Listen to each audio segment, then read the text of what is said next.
Okay, welcome back everyone.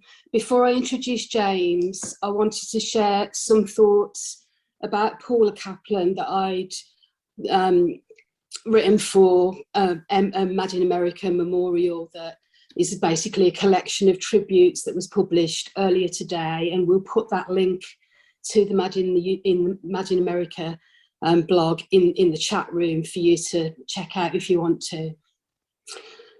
So many years before the day I met Paula in a downtown Manhattan cafe, I loved her through her courageous change-making work that had so massively influenced my life.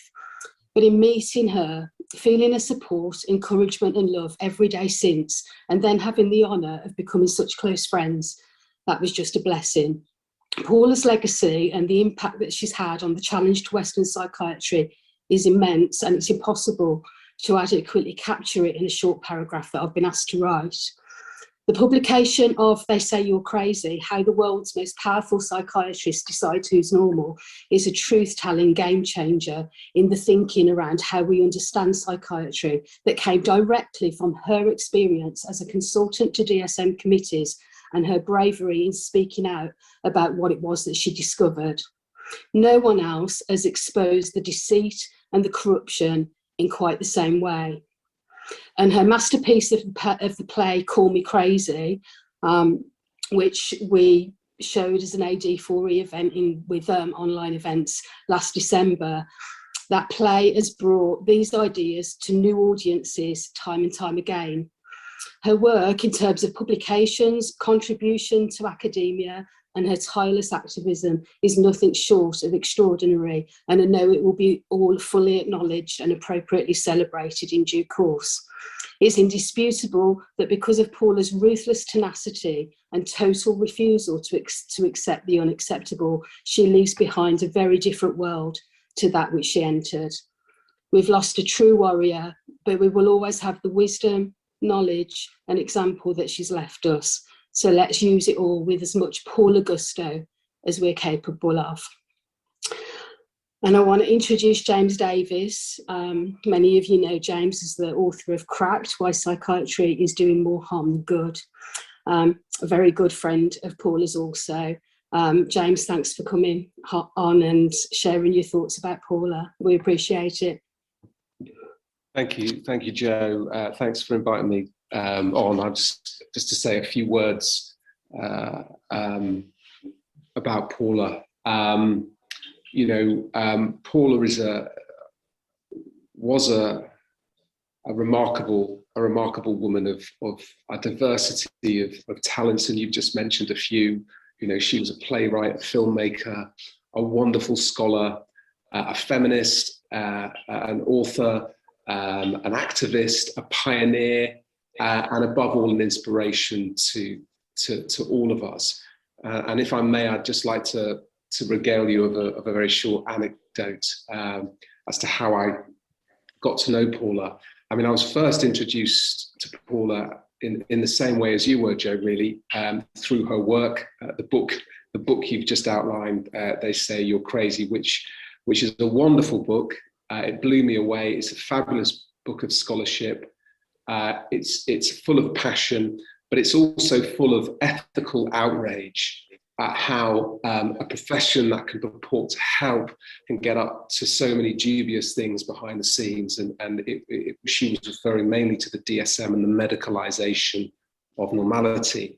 And it constituted one of the first major criticisms of DSM, and it emboldened a generation of scholars and thinkers to take that criticism further. And when I read that book, I knew I had to meet her or speak to her. So I contacted her. I said, look, I want to interview you for a project I'm doing. And I interviewed her on 3 separate occasions.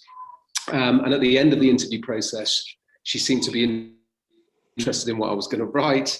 So I said, look, I'll send you the document when it's ready. So I sent her my first draft of my book. She was the first person to read my book. I remember sending it to her on Thursday evening. I received a response on the Saturday morning. The manuscript came back to me and it was full of notes from Paula. It was full of rebukes. It was full of criticisms. But it was full of generosity and warmth and astute observations. And I'm so pleased that I received that back from her, because, you know, it made it a far better book as a consequence of her input. I had the great pleasure of getting to know her better in subsequent years. She was a kind, warm-hearted, loving, joyful human being. But what stood out for me most about Paula was her complete selflessness. You know, she was selfless in supporting people in need. She fought for people in need and people less advantaged as herself. She also put far beyond herself her inclination to speak truth as she saw it. She put that above all else. And sometimes to the detriment of herself. That was so important to her.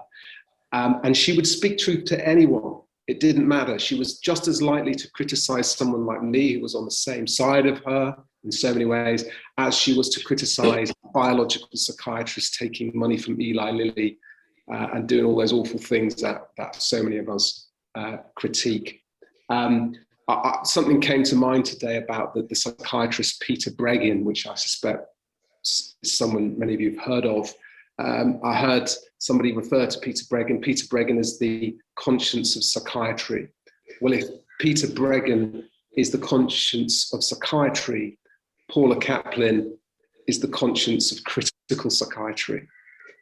She made us better thinkers, better writers, better scholars, and I think better people as well, by forcing us to maintain high standards. So I'm going to close. I'm going to close by, I just would like to, if I may, just read a short stanza from a poem by Walt Whitman. It's a poem that I suspect many of you have heard before. It's a poem about the importance of traveling out to the farthest reaches of ourselves, to gather treasures, to integrate into our personalities, to make us better people, but to make society in turn a better place. But it's also a poem about speaking truth from the margins to the center, to make the center a better place. And for me, that was such a key component of who Paula was, speaking truth from the outside to the inside to make the center a better place. So here's the poem. Sail forth, steer the deep waters only, reckless, O soul, exploring, I with thee and thy with me.